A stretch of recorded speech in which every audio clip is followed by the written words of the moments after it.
Olá, meu caro internauta, muito bom dia a você, muito boa tarde, muito boa noite. E hoje, é claro, sexta-feira, sextou. Verdade que a semana foi bem curta, né? Começou a partir de quarta-feira, para falar a verdade. E eu sempre digo que o país começa a funcionar de fato depois do carnaval. E se essa máxima for verdadeira, ao que tudo indica, vai ter muito trabalho daqui para frente. Afinal de contas, esse começo de ano já não começou muito fácil, né? Que o diga lá no interior de São Paulo, no litoral paulista, aquela tragédia que choveu mais do que se esperava por um ano inteiro, e deu no que deu. E aí a gente, se puder prestar solidariedade, se puder ajudar as famílias, com certeza isso vale a pena, tá certo? Mas, gente, em Porto Velho, teve a nossa banda do Vai Quem Quer, foi muito animado, muita gente. Depois de 2 anos, foi super divertido o desfile, todo mundo participou, as fotos não negam, quem estava lá com certeza confirma, né? Mas o ano começou, 2023, e eu estou aqui com uma pessoa que com certeza aqui em Porto Velho ela é uma referência na política, na área acadêmica, já foi candidato, e veio aqui conversar um pouco conosco, falar um pouco sobre essa conjuntura política local, nacional, falar um pouco sobre a questão dos autistas, que é uma questão que precisa ser debatida na nossa sociedade, e ele encampou essa luta e veio aqui conversar conosco. Estou aqui com o professor universitário, advogado, Vinícius Miguel. Vinícius, mais uma vez, muito bem-vindo ao Conexão Rondônia ao Vivo. Obrigado, Ivan. É um prazer estar aqui no Conexão. É um prazer visitar o Rondônia ao Vivo. Sou sempre muito bem recebido pelo Paulo Andreoli, pelo Felipe Corona. Eu sempre gosto de lembrar, o Felipe Corona estudou comigo na escola Dom Bosco, né? Dom Bosco, Colégio Dom Bosco. Hoje, finado Colégio Dom Bosco. Uma pena, né? Lamentavelmente, né? E lamentavelmente no sentido porque os colégios salesianos sempre foram uma referência muito boa de educação, de ensino, de filantropia. Né? Devo muito a cada um dos professores daquele período. Lembro até hoje da tia Laide, minha professora da 4ª série, e todos os demais professores que passaram ali, né? Professor Tadeu, professor de matéria, de geografia. Nossa, quantos professores, e alguns que infelizmente até já faleceram. E aí a gente estava falando aqui com uma colaboradora de vocês, a Cassandra, né? Uhum. O irmão dela, o Luciano, na época eu acredito que ele estava só começando, talvez fosse até estagiário, foi meu professor de filosofia ali na 7ª, 8ª série, depois a gente se tornou amigo. Então, assim, isso é muito legal. Mas então é sempre uma satisfação estar aqui, Ivan, e obrigado pelo convite. Vinícius, você é uma pessoa muito conhecida aqui em Rondônia, mas tem muita gente que não te conhece. Quem é o Vinícius Miguel? Eita, eu me recordo da primeira vez que a gente fez uma entrevista aqui ao vivo e você fez essa pergunta. Eu falei, olha, talvez a gente deva perguntar pro meu terapeuta, você lembra disso? Eu não me conheço. E eu acho que é um pouco isso. O Vinícius é um pouco de muitas dúvidas, muitas perguntas, muitas inquietações. Por formação, eu sou formado em Direito e em Ciências Sociais. Né? Desde 2008 eu sou inscrito na Ordem dos Advogados do Brasil, tenho muita satisfação disso. Assim, meu trajeto pessoal se funde muito com esse trajeto acadêmico e profissional, né? E aí eu trabalhei em vários locais aqui, fui professor da Faculdade Católica de Rondônia. Deixo um abraço para o Fábio Reck, para o Pedro, né, que hoje está lá à frente ajudando a conduzir os cursos. Até ter ingressado na Universidade Federal de Rondônia, ou ter reingressado já na condição de professor. Sou professor lá desde 2011, como professor primeiro substituto temporário e depois no segundo concurso, 2012, como professor efetivo. Então já passei dos 10 anos de efetiva cátedra lá. E um pouco isso, eu falava, né, o meu percurso se funde com o magistério, com a educação nos vários graus e dimensões, né, o ensino na graduação, na pós-graduação, em instituições privadas, mas nos últimos 10 anos, como eu disse, vinculado sobretudo ao nosso ensino público federal. E fiz, em 2018, eu concluí o meu doutorado na Federal do Rio Grande do Sul, na área de ciência política, e é um pouco isso, né, tem você falou, né, uma referência, agradeço isso, sempre tive uma atuação nessa temática de diversidade, inclusão, direitos humanos, né, para muito além desses discursos rasteiros e pulverizados de né? Eu estava me recordando, né? Tem pelo menos 10 anos que também, né, atuando em uma série de órgãos e instituições, a gente fazia uma série de intervenções no sistema psiquiátrico, hospitalar e não hospitalar, aqui em Rondônia. Então, assim, essas discussões de saúde mental sempre foram algo que me moveram, me comoveram e me atravessaram, seja como um objeto de pesquisa, mas muito além de um objeto, entender que existem pessoas, sujeitos, famílias, afetos, carinhos e necessidades de se olhar, de se pautar, de trazer essa discussão.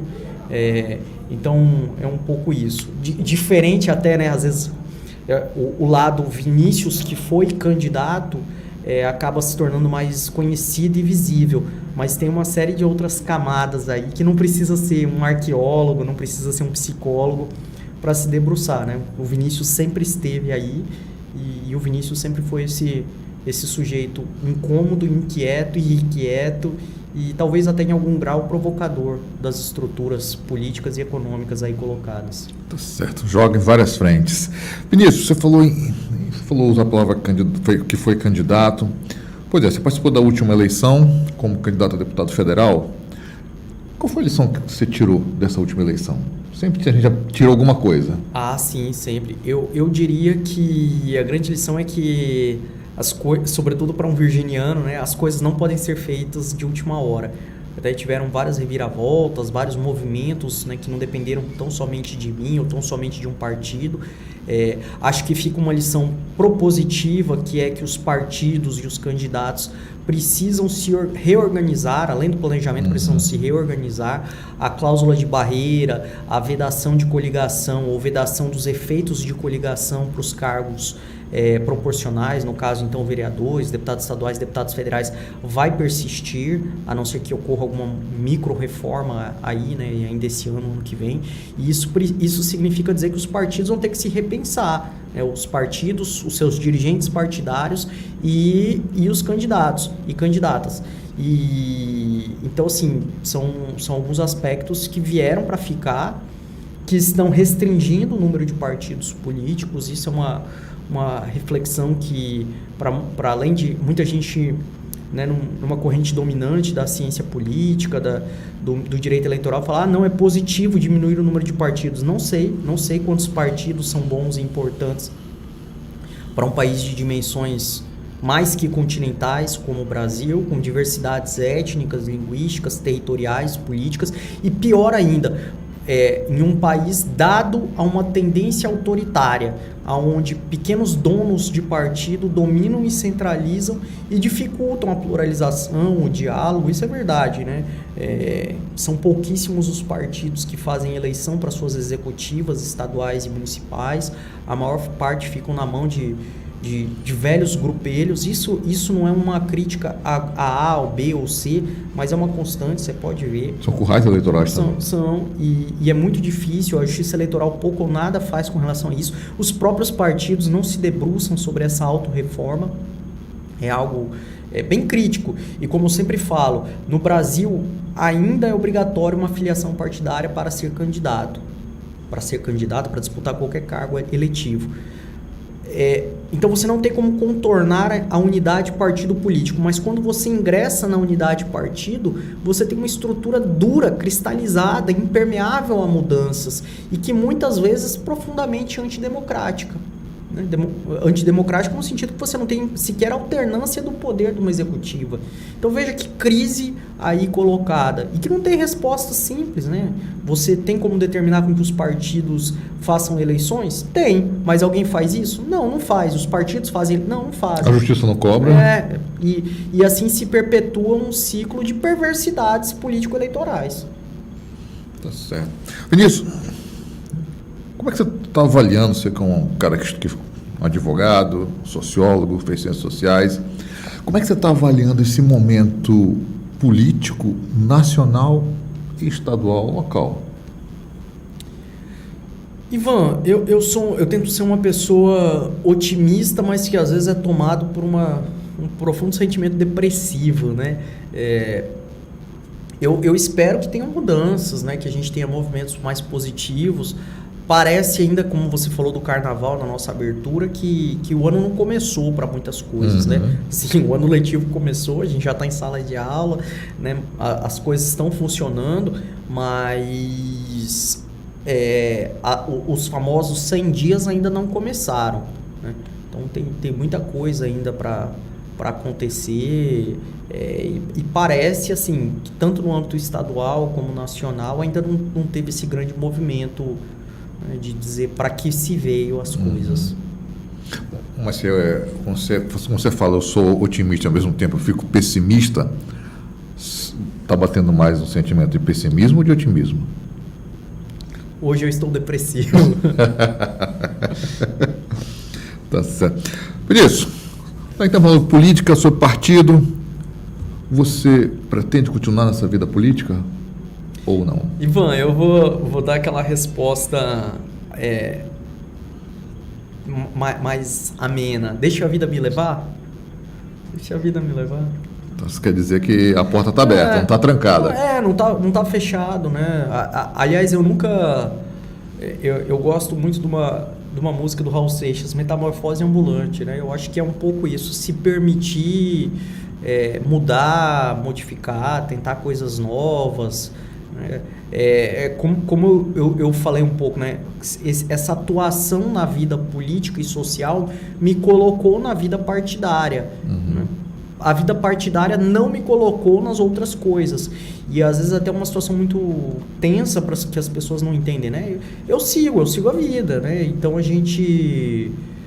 Ou a vida me segue, não sei bem, mas... É isso, eu retomo, né? Embora tenha sido candidato, aprendi muito com os processos eleitorais, mas eu não vivo da política, eu não vivo de partido, eu não recebo dinheiro de partido político, não recebo dinheiro de políticos. Então, assim, tenho essa certa, não só independência, como essa necessidade também de seguir a vida. Então, né, passou o processo, ou passam-se os processos eleitorais, eu volto para a sala de aula, eu volto para o meu escritório de advocacia, volto a atender com a mesma serenidade, tranquilidade e humildade meus clientes, né, que têm seus problemas, muitos problemas, né, lamentavelmente, né, parte significativa dos problemas que chegam no judiciário são por conta de uma má política, né, um mau atendimento médico, um mau atendimento hospitalar, um mau atendimento da burocracia estatal. Então, é um pouco isso o Vinícius, né? Não que ele seja vários ou fragmentado em caixas, mas é que passa o processo, eu sigo a vida, eu não fico, né, à mercê, né, de um cargo buscando espólios e migalhas. Ainda bem, né? Com certeza. Vinícius, quando você analisa a política no nosso país, esse discurso de ódio que se enraizou na nossa população, que tudo agora, pelo menos algum tempo atrás, se resumia na bala, no tiro, esse estímulo ao armamento. Na tua opinião, é possível parar isso ou é algo que já vai ficar e nós vamos ter que conviver com essa situação, com pessoas com esse tipo de pensamento? Ivan, aliás, bola dentro, né? O Ministério de Direitos Humanos e Cidadania, com o professor Silvio Almeida, criou essa semana um grupo de trabalho para tratar exatamente de discurso de ódio e propor políticas públicas para essa temática. Eu acredito que é possível mudar. Se a gente instituir uma violência, um ódio, um racismo, uma discriminação, também é possível reverter esse processo. É claro que isso não é simples, é preciso pensar em muitas frentes, é preciso pensar em uma cultura de paz, é preciso pensar como que você leva uma comunicação não violenta para as escolas, para as instituições, como é que você trabalha. E tudo isso que eu estou falando é pensado por vários organismos, a própria Organização das Nações Unidas discute isso, né? Então, como que você faz esse atravessamento de resolução pacífica de conflitos? Então, tem uma série de terminologias aí e práticas, não são só discursos, mas práticas que a gente precisa colocar em marcha dentro de escolas, dentro de entidades comunitárias, religiosidades, né? As religiões, do mesmo modo que algumas praticam discursos de segregação, de discriminação, elas podem propor uma fala, uma pregação de paz, de pacificação, de inclusão. Então isso tudo é importante e é preciso. E eu acredito sim que é possível reverter, não à toa. Aliás, a gente já trabalhou lá na universidade mesmo, por um período a gente teve um curso de extensão pautado na discussão de comunicação não violenta. Há uns 2 anos atrás, junto com a professora Arneide Bandeira Semi, a gente teve um trabalho sobre cultura de paz também com os estudantes. Então, assim, é possível, né, reverter. É demorado, nada é fácil, né? E ainda mais é difícil quando a gente fala, tem algumas coisas que a gente não consegue, que a gente não olha, mas que a gente não consegue tirar da nossa história. Um período, né, de séculos de escravidão, por exemplo. Se a gente pensar, eu sempre digo 2 datas, paradigma. 1789, Revolução Francesa na Europa, né, o marco da declaração política de direitos do homem e do cidadão. E 100 anos depois, 1888, a gente ainda tinha escravidão no Brasil. O último país a abolir. Então, e que ainda se falam em números recorde a cada ano de trabalho escravo aqui no Brasil. Exato. Então, essa lógica de tratar o outro como objeto, como assujeitado, né, objeto de uma violência colonial, uma violência imperialista, isso é permanente e a gente precisa barrar isso em todos os momentos. Olha só o tratamento que nós damos, inclusive, às nossas populações indígenas, né, os nossos povos indígenas. Falar em indígena já é invocar uma série de preconceitos, a gente não consegue nem olhá-los como titulares de direito, a gente olha com racismo, com discriminação. É só olhar, inclusive, os comentários que saem a cada notícia envolvendo qualquer coisa de povos indígenas aqui do Rondônia ao Vivo, ou poderia ser de qualquer outro veículo de comunicação. Então, assim, é preciso um pouco de esforço e de uma política ativa que fale, olha, a gente pode ter uma cultura de paz, a gente pode ter uma defesa do Estado de Direito, a gente pode ter práticas de uma comunicação não violenta, de outros modos de resolução de conflitos e que passem por essa pacificação das relações sociais. Tá certo.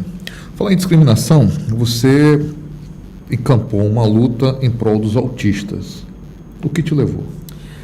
Ivan, eu diria que assim, a pauta, o atravessamento de saúde mental, isso é até uma coisa que né, sempre estive nessa temática há muito tempo, como eu falava, há mais de 10 anos. Né? Se buscar lá no Google, procurar meu nome, né, 10 anos atrás, já vai ver que eu estava envolvido em uma série, né, não só de eventos seminários, como de intervenções, como eu falei, de debates, da construção de casos concretos. Isso é uma coisa bem importante. E esse atravessamento com a temática, assim, com muito orgulho, eu faço parte de uma organização local, aqui o Centro de Defesa da Criança e Adolescente Maria dos Anjos, possivelmente uma das organizações que trabalha com direitos de infância e juventude, infâncias, adolescências e juventudes há mais tempo, mais de 30 anos.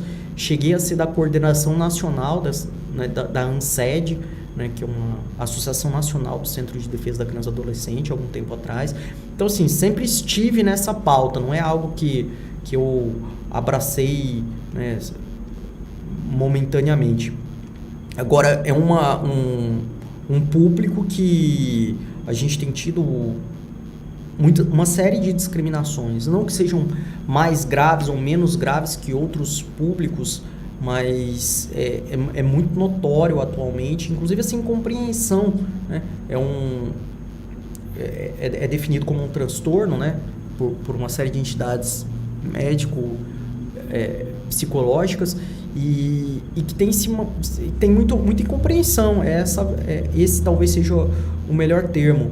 E aí recentemente a gente teve, né, até consignar aqui o elogio do Dr. Peterson, que é o presidente da Comissão de Pessoas com Deficiência da OAB, né, uma série ele conseguiu catalisar uma série de denúncias de negativas de matrícula nas escolas, tanto do município como do estado. Hoje, até trazendo aqui assim, em primeira mão, tenho levantado uma série de dados sobre isso. A gente tem uma negativa histórica de atendimento. Se você solicitar uma informação para a Secretaria de Estado de Saúde, eles não têm um fluxo para dizer como que é o atendimento de uma pessoa com deficiência e mais ainda uma pessoa com autismo. Se você pedir esses dados para o Detran, olha, quais são os profissionais credenciados para dar um laudo, para assegurar algum direito, como isenção de PVA ou de ICMS na compra de um veículo para uma pessoa, um cuidador de uma pessoa com autismo, você não vai ter essas informações. E aí a gente volta para aquilo que a gente falou um pouco, né? O Estado é um grande violador de direitos. O Estado tem uma política ativa de exclusão, de segregação, de discriminação. Isso é muito lamentável. Isso tudo que eu falo, eu consigo documentar. É muito lamentável, inclusive, né? E eu falei dessa compilação de dados recentemente, né, nos últimos 3, 4 meses, solicitei alguns documentos, informações, dados do próprio Estado de Rondônia. Não tem nenhuma política ativa para pensar a política de inclusão, nem na saúde, nem na educação. É como eu disse, um oceano de águas turbulentas, onde velejam as famílias e as pessoas autistas com profundas trovoadas, né, e quase que em maremotos. Aí, e é preciso enfrentar isso, né? Inclusive, registrar aqui o agradecimento, aquela cobrança da taxa do RG, que vinha sendo feita, uma cobrança de R$153 pela SESDEC, no nosso estado de Rondônia, depois que foi publicado um texto de minha autoria sobre isso, né? Um texto denúncia, acabou levando um efeito dominó, vários outros organismos da imprensa veicularam, e o próprio Estado de Rondônia acabou se manifestando claramente, dizendo que não era bem assim, que se alguém pagou, eles iam devolver o dinheiro. Extinguir a taxa. Dizem, né, falaram que, né, não iriam cobrar e que estava sendo um erro, né? Agora, de erro em erro, quantas pessoas têm direitos negados, né? E aí é fácil para os agentes públicos, e eu falava isso nesse meu texto, né? É muito fácil as famílias de pessoas com deficiências, de um termo mais geral, ter que contar com, né, se espera que tenha uma resiliência sem tamanho, uma paciência desmedida, como se fosse a própria Madre Teresa de Calcutá e a Monja Coen juntos, né? Você precisa de paciência. Quanto se exige um pouco de proatividade e de envolvimento do próprio Estado e seus agentes para fazer cumprir direitos fundamentais. Tá certo. Eu ainda quero falar um pouco mais sobre essa questão do autismo, tá? Mas vamos dar 3 minutinhos aí para o nosso intervalo e já a gente volta para essa conversa aqui que está muito agradável.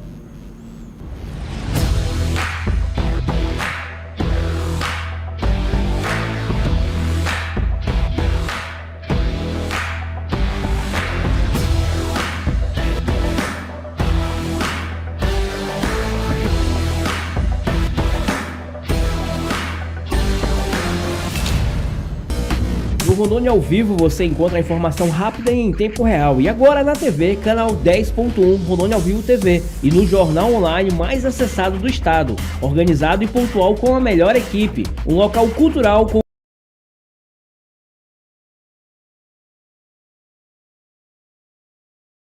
incrível. Rondônia ao Vivo, seu jornal da internet, agora na TV. O mundo passou por mudanças e se reinventar foi necessário. Por isso, quem sempre cuidou de você, agora tem muito mais para oferecer. A Miron Saúde agora é mais. Mais produtos, mais rede, mais hospitais, mais telemedicina, mais benefícios, porque a Miron é mais que um plano, é cuidar bem. A Miron Saúde só tem uma. Não se deixe enganar. 34 anos em compromisso com Rondônia. Você pode ser o que quiser, mas pode ser o melhor. O melhor em tecnologia, o melhor na ciência, o melhor no esporte. Pode conquistar qualquer sonho. Você pode ser bilíngue. Hi, to speak English like that, you need to come to Sapiens. So, come! Pode se divertir. Pode ficar com a gente o dia todo e aprender muitas coisas legais. Você pode fazer música, aprender sobre finanças, controlar emoções, soltar as emoções. Viu? Você pode ser o que quiser, mas para ser tudo isso, tem que ser Sapiens. Eu sou Sapiens. Alô, criançada! Vim ver de perto onde em breve será instalado o navio pirata. Isso aqui é lindo mesmo. O restaurante, os campos, as quadras, o riacho, os quiosques, as piscinas. O lugar mais divertido da região ficará ainda mais completo. Vem aí, o fantástico navio pirata. Tá esperando o quê, marujo? Seja um sócio do Tênis Club. Ser feliz é maior onda. Chegou o super Wi-Fi da Brasil Digital. Conexão inteligente de internet que pega em todos os ambientes da casa ou AP. Sala, quarto, cozinha, área externa e até na casinha do Totó. Plano top, plano premium e o plano extreme com até 1 GB. Chegou a evolução em conectividade. Super Wi-Fi da Brasil Digital. Fale com nossos especialistas. Brasil Digital, você conectado. Bem-vindo à nova conexão.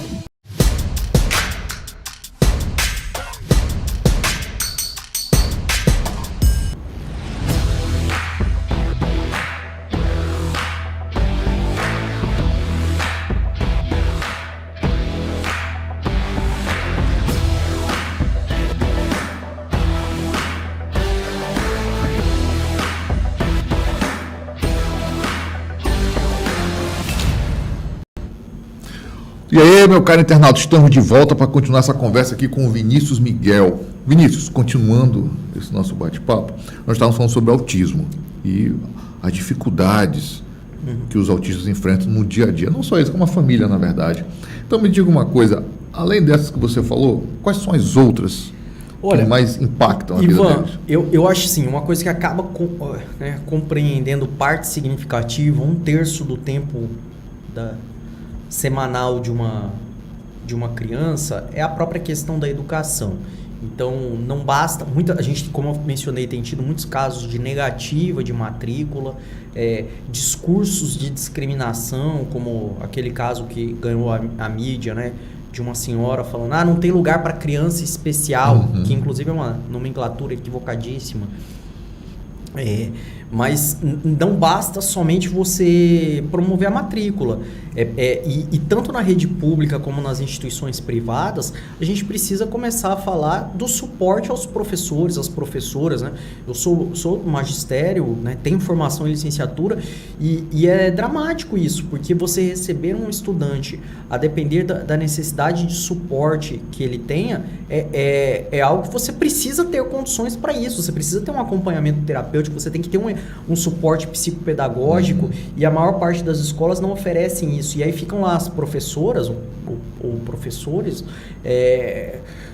à beira da loucura. Essa é a verdade, sem ter como dar conta de tudo aquilo, o que pode ser uma experiência muito ruim. E aí acaba promovendo aquele discurso de que, olha, tá aí, ó, tá vendo? Tem que ter uma escola especial, separada. Agora imagine você se a gente falasse de uma escola separada para negros e brancos, ou uma escola separada para, sei lá, meninos e meninas. Isso pareceria chocante, né? Agora você acha que porque a pessoa tem alguma deficiência intelectual, física ou neurológica, ou do neurodesenvolvimento, como é o caso aqui muito específico do autismo, você acha que você pode falar em segregação. Não é a melhor alternativa, não é a melhor opção. Você tem que equipar profissionais da educação, escolas, de condições para isso. E aí eu retomo aqui falar da nossa legislação federal, que fala que é obrigatório ter a presença de assistente social e psicólogos nas escolas, e que isso é 100% descumprido aqui no estado de Rondônia, né? E você não vê qualquer movimento dos sistemas de garantias de direitos, isso, né, voltando naquele momento depressivo, né? Você não vê o parquê estadual, o órgão do Ministério Público questionando e cobrando isso ao Estado. Cadê, né? Movimenta, precisa contratar profissionais. Então, essa é uma outra violação de direitos das nossas crianças que acontece, né? A negativa do acesso à educação e, quando não, uma inclusão pro forma, meramente documental. Não, matriculou. E aí a criança fica lá dentro da escola, às vezes pouco ou nada aprendendo, pouco ou nada interagindo em termos de construção de vínculos sociais, de relações interpessoais, que também é um papel da escola, né? Não é somente aquele modelo de conteúdo. Às vezes exposta a uma bullying, né? E aí a gente volta para aquele tema de cultura de paz, como é que você tem esse entrecorte disso dentro das escolas, com a interseccionalidade de crianças com deficiências, crianças com o autismo, né? Crianças autistas.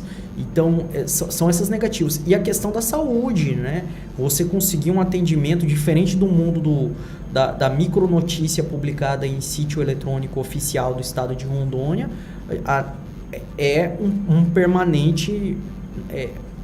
uma permanente restrição de acesso. Uma mãe, um pai conseguir uma consulta com um pediatra, com um neuropediatra, com um psiquiatra infantil, na busca por um diagnóstico, na busca por um laudo, na busca por encaminhamentos para terapêuticas ou vias medicamentosas, se for o caso, é uma via crucis, um caminho excruciante, que é uma verdadeira tortura, um massacre, né? A gente tem uma fila de espera enorme. E aí, de novo, né, fica aqui esse meu apelo, né? Os órgãos fiscalizatórios precisam atuar, a gente precisa, né, solucionar essa fila de espera enorme, essa negativa de acesso que existe do próprio caminho. Mas um laudo, um diagnóstico não muda. Muda, você possibilita ter acesso a direitos, você possibilita, lamentavelmente, tá? Porque ainda existe esse modelo médico-cêntrico, hospitalocêntrico, né? Você precisa de um laudo do médico, o que é uma incoerência, porque o Estatuto da Pessoa com Deficiência, assim como as convenções internacionais relacionadas a direitos humanos de pessoas com deficiências, falam em um modelo biopsicossocial, então é para muito além do exclusivamente biológico. O bio é menor, mas você tem negativa se você tiver, por exemplo, um laudo de um outro especialista em diversidade e inclusão, como um sociólogo, como um terapeuta ocupacional, como um fonoaudiólogo, ou até um psicólogo, um neuropsicólogo. Não, tem que ser um modelo médico, com carimbo do CRM. O próprio estado de Rondônia faz isso, né? No caso, por exemplo, do IPVA, que eu falava, do ICMS, não basta um, tem que ser 2 médicos. Um verdadeiro absurdo, um disparate, uma ilegalidade sem tamanho, além de uma burrice. É para não procurar mesmo. É para não procurar. Se o Estado não consegue ofertar um profissional, vai oferecer 2?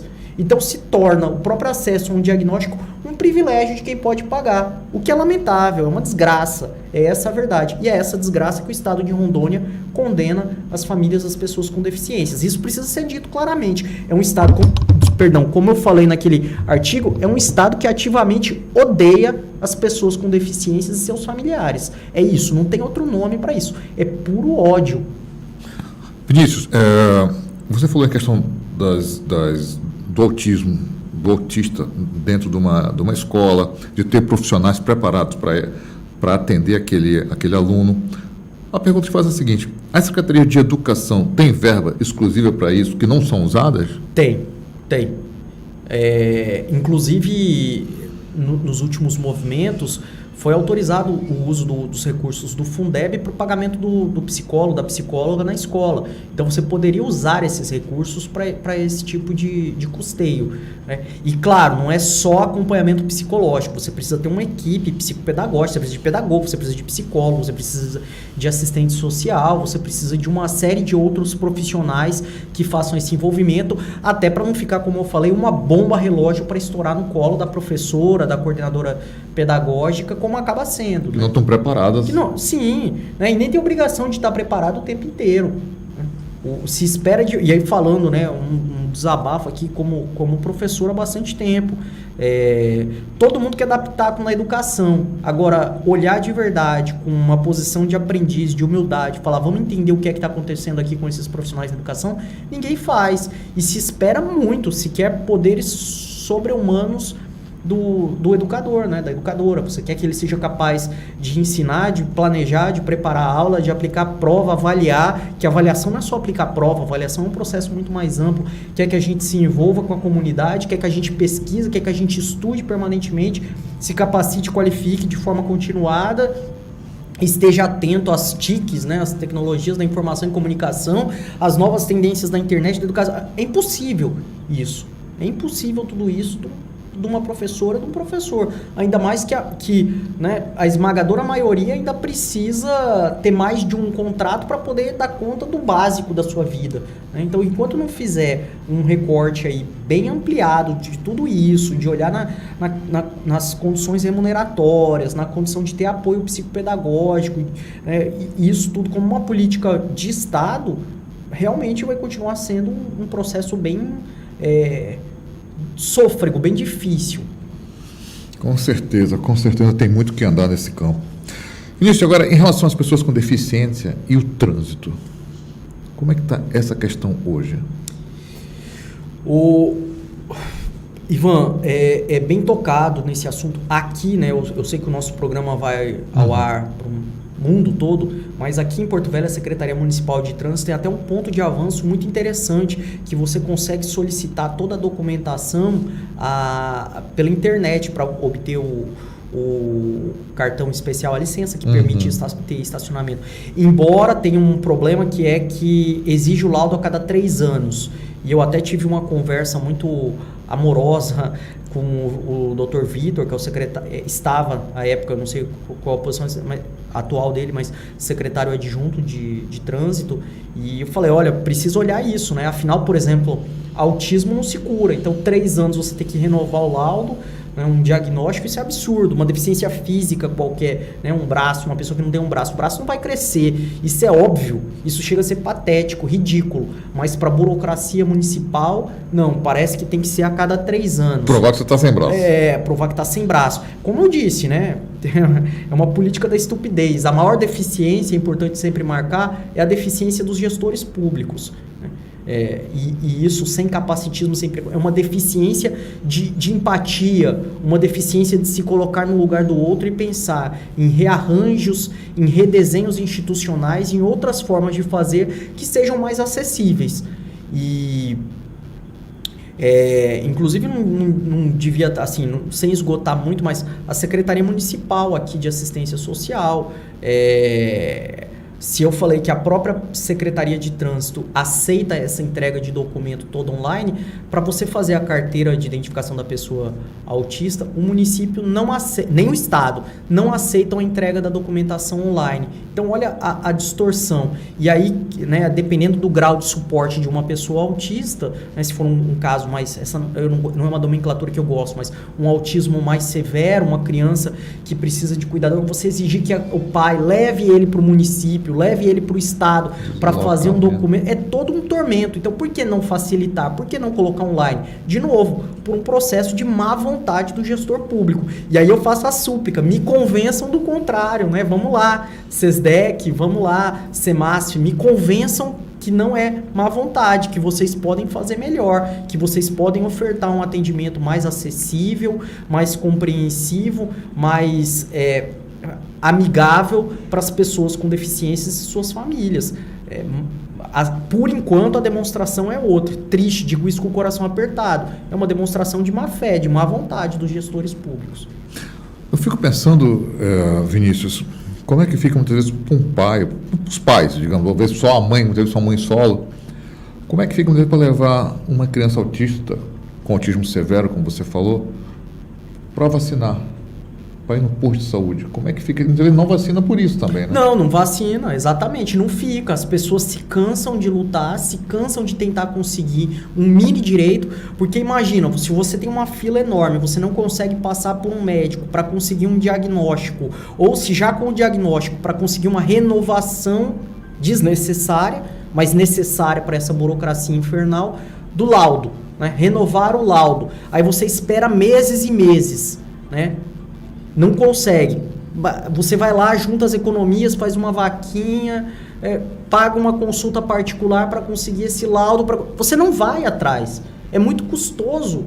E aí você entra numa fila de negações de direitos, né?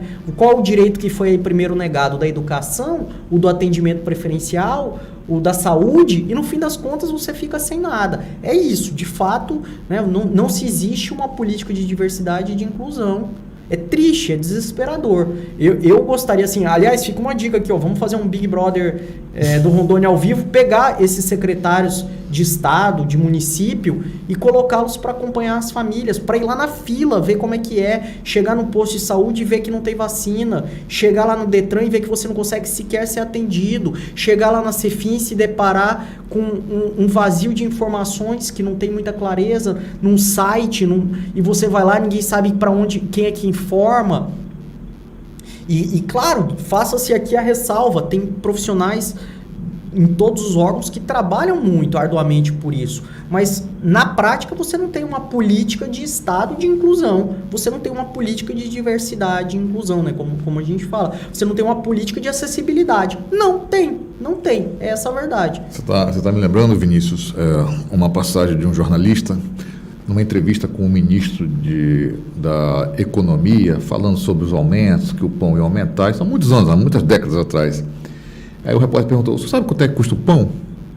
Aí o cara ficou calado: não sei. Pois bem, então é isso que o povo sofre. Sim, né? Fica aqui, né? Secretários municipais, secretários de Estado. Inclusive, isso é lei, tá? Isso não é a cabeça perturbada do Vinícius, né?